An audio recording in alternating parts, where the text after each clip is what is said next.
सगळे ऐकतोय. खरं एका विषयात मला मीडियाच्या लोकांचं खूप कौतुक करायचं आहे की जेव्हा हिंदी सक्तीचा विषय आला तेव्हा ज्या तळमळीने मराठी वृत्तनिवेदकांनी आणि मराठी चॅनल्सनी हिंदी सक्तीच्या विरोधात जी भूमिका लढवत ठेवली, जी भूमिका मांडली, त्याबद्दल मनापासून अभिनंदन करायला पाहिजे. तशाच पद्धतीचा एक विषय मला आज एक दोन विषय मांडायचे आहेत. लहान मुलांच्या शिक्षणाच्या बाबतीतला एक विषय महाराष्ट्र नवनिर्माण सेनेने काही वर्षापूर्वी केला होता. ते म्हणजे लहान मुलांच्या दप्तराचा ओझं कमी करण्याचा विषय. मला असं वाटतं 2014 किंवा 14मध्येच वाटतं मला या विषयावर मी त्याच्या आधी एक 7, 8, 10 वर्ष भांडत होतो. अगदी वसंत पुरके जेव्हापासून होते शिक्षण मंत्री तेव्हापासून तो विषय मी जेव्हा माननीय राजसाहेबांना सांगितला तेव्हा ते लगेच म्हणले हा उत्तम आहे. आणि अगदी दुसऱ्या का तिसऱ्या दिवशी सकाळी 7 वाजता त्यावेळेला माननीय मुख्यमंत्री देवेंद्र फडणवीसच होते. त्या दिवशी फडणवीस साहेबांकडे सकाळी 7 वाजता मला प्रेझेंटेशन द्यायला लावलं. तो विषय काय आहे नेमकं छोटासा पहिले मी समजावून सांगतो म्हणजे त्याची ग्रॅव्हिटी किंवा त्याचं महत्त्व तुम्हाला कळेल.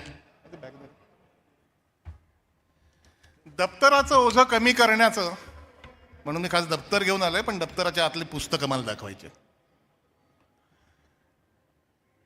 काय लहान मुलांच्या दप्तराचं ओझं किंवा लहान मुलांचा विषय आला तर शासनाचं फार काही लक्ष नसतं याचं, कारण ती मतदार नाहीत बिचारी. या बाबतीत लहान मुलांच्या दप्तराचा ओझं म्हणजे फक्त पालकांना हलकं वाटावं किंवा मुलांना हलकं वाटावं एवढ्यापुरता विषय मर्यादित नाहीये. सायंटिफिकली सायन्स सांगतं की लहान मुलांच्या अंगावर तुम्ही जास्त मेहनत किंवा जास्त वजन दिलं, खांद्यावर वजन दिलं तर त्याच्या बौद्धिक क्षमतेची वाढ कमी वेगाने होते. मी नाही, सायन्स सांगतं. आणि हा वर्षोनवर्ष चघळला गेलेला विषय आहे आणि त्याला काही उत्तर मिळत नव्हतं. आम्ही प्रयत्न करत होतो. एक साधी गोष्ट तुम्हाला समजून सांगते, असं काय रॉकेट सायन्स नाही, अतिशय सोपा विषय आहे. आणि मला खास करून सगळ्यांनी हा विषय उचलून धरावा आणि मीडियासमोर पण हा विषय मला एकदा दाखवायचाच होता. मी एक उदाहरण म्हणून इयत्ता 5वीची पुस्तकं आणली आहेत.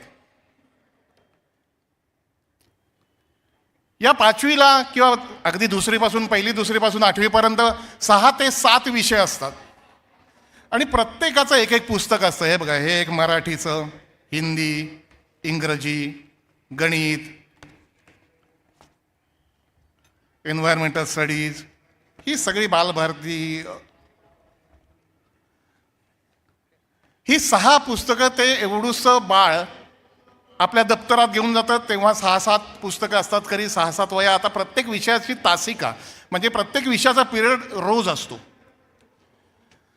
तर प्रत्येक दिवशी 14 जूनपासून शाळा जी सुरू होते ते अगदी एप्रिल मला संपेपर्यंत ही एवढी पुस्तकं ते घेऊन जातो, एवढ्या वया घेऊन जातो.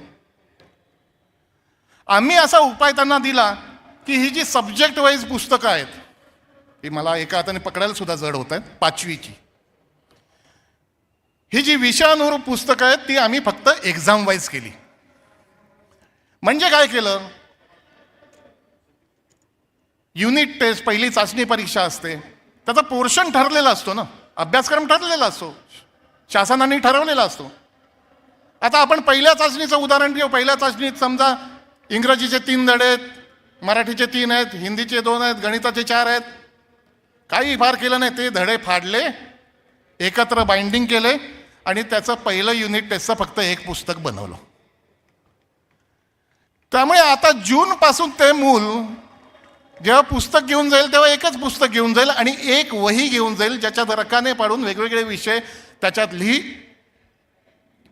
आणि क्षणभरात ते एकंदर दप्तराचं ओझं मुलांचं कमी झालं.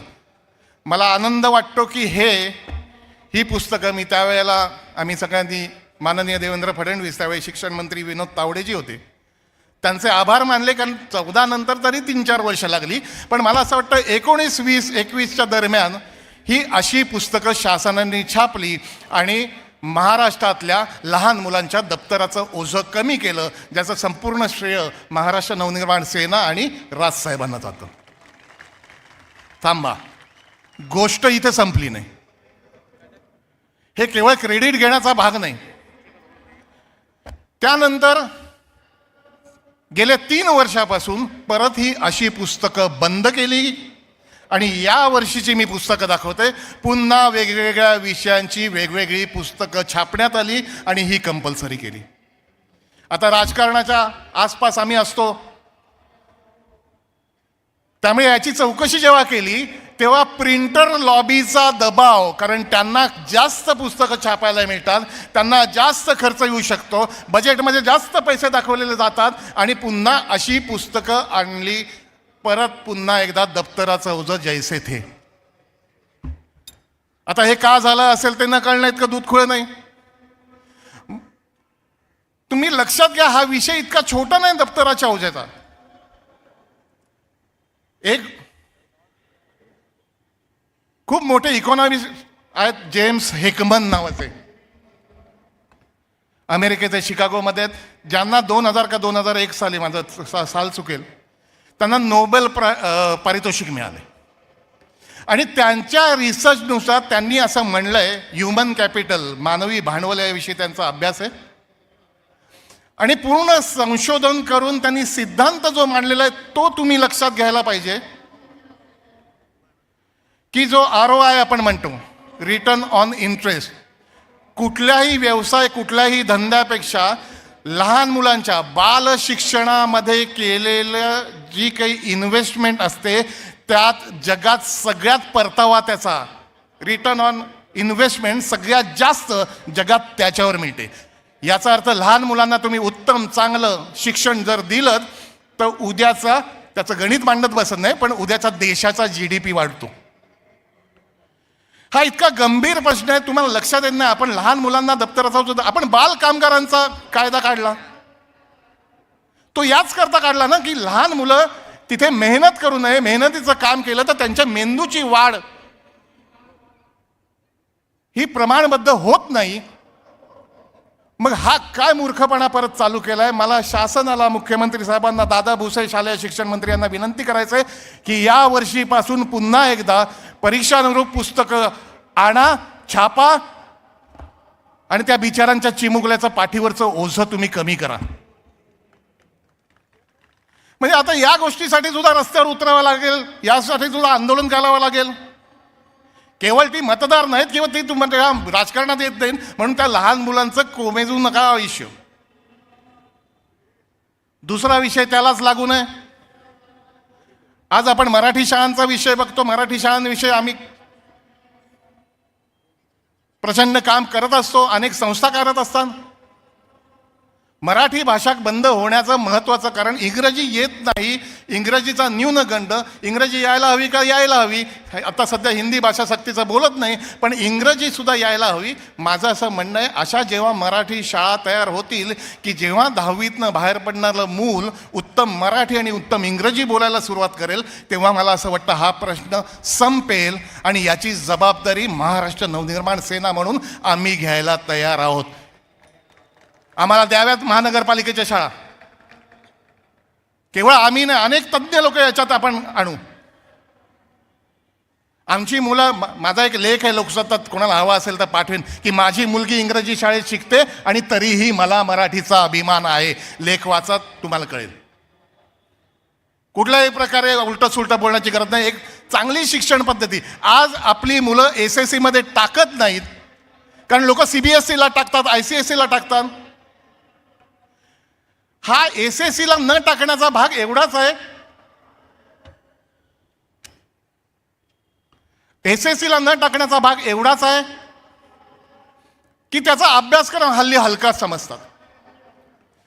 त्यामुळे 3 गोष्टींची विनंती मी तुमच्या माध्यमातून, मीडियाच्या माध्यमातून मुख्यमंत्री महोदयांना करीन. पहिली गोष्ट, हे पुस्तकांचं ओझं तुम्ही कमी करा. दुसरी गोष्ट, खरंच आमच्यासारख्या सामाजिक संस्थांना, तज्ज्ञ लोकांना एक 15, 20, 25 शाळा देऊन बघा. विश्वास ठेवा, 10 वर्षात अशा शाळा करू, त्या शाळेत ॲडमिशन घ्यायला मंत्र्यांना फोन करावे लागतील. आणि तिसरी महत्त्वाची गोष्ट, आज जेव्हा नॅशनल एज्युकेशन पॉलिसी आलेली आहे, कला, क्रीडा आणि अभ्यास एकत्र करण्याचं मोदीजींनी केलेली आहे, उत्तम आहे. त्या पॉलिसीनुसार ती पॉलिसी आता दुर्दैवाने कोणाला कळत नाही, पण SSC HSC याचा अभ्यासक्रम पुढच्या 3 वर्षांपर्यंत एक समिती नेमा, ज्याच्या रोजच्या मीटिंग करा आणि एक नाविन्यपूर्ण नवं शिक्षणाचं नवं बीज असलेला नवीन अभ्यासक्रम तयार करण्याची तजवीज करा. मला असं वाटतं बालशिक्षणापासून तर ग्रॅज्युएशनपर्यंत जर शिक्षण बदललं तर या देशात आपल्या लहान मुलांचं काही भवितव्य आहे. धन्यवाद. जय हिंद, जय महाराष्ट्र.